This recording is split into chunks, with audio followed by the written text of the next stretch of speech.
هذه الدعوة التامة والصلاة القائمة آت سيدنا محمدا الوسيلة والفضيلة والدرجة الرفيعة وابعثه اللهم المقام المحمود الذي وعدته. أحمدك ربي على نعمة الإيمان بك وشرف الإسلام لك. That's why we are providing more than $2.8 billion to help Afghans develop their economy and deliver services that people depend on. Now, let me also address the issue of Iraq. Unlike Afghanistan, Iraq was a war of choice that provoked strong differences in my country and around the world.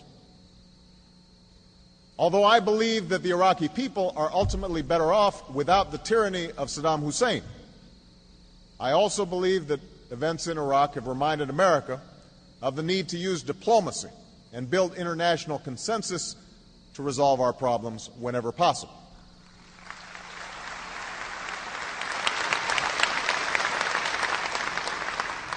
Indeed, we can recall the words of Thomas Jefferson, who said, "I hope that our wisdom will grow with our power and teach us that the less we use our power, the greater it will be." Today, America has a dual responsibility: to help Iraq forge a better future and to leave Iraq to Iraqis. And I have made it clear to the Iraqi people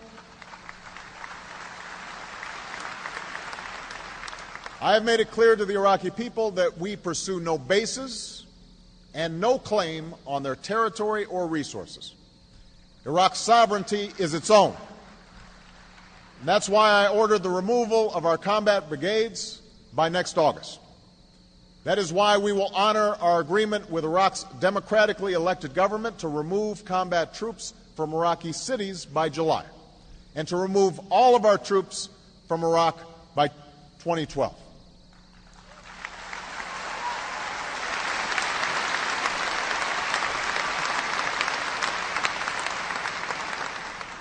We will help Iraq train its security forces and develop its economy, but we will support a secure and united Iraq as a partner and never as a patron.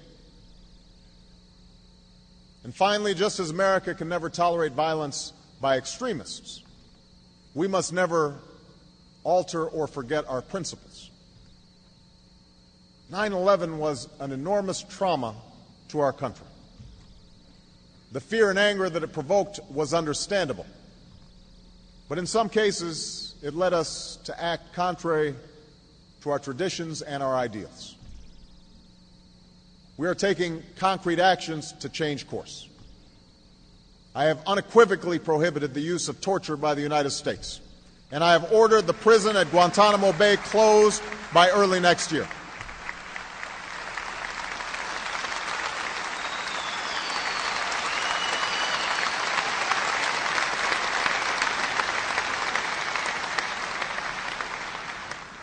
So America will defend itself, respectful of the sovereignty of nations and the rule of law. And we will do so in partnership with Muslim communities, which are also threatened. The sooner the extremists are isolated and unwelcome in Muslim communities, the sooner we will all be safer.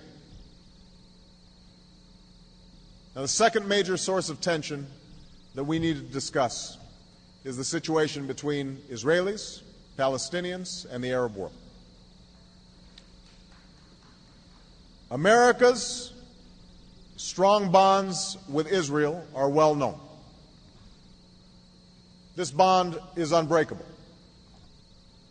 It is based upon cultural and historical ties and the recognition that the aspiration for a Jewish homeland is rooted in a tragic history that cannot be denied.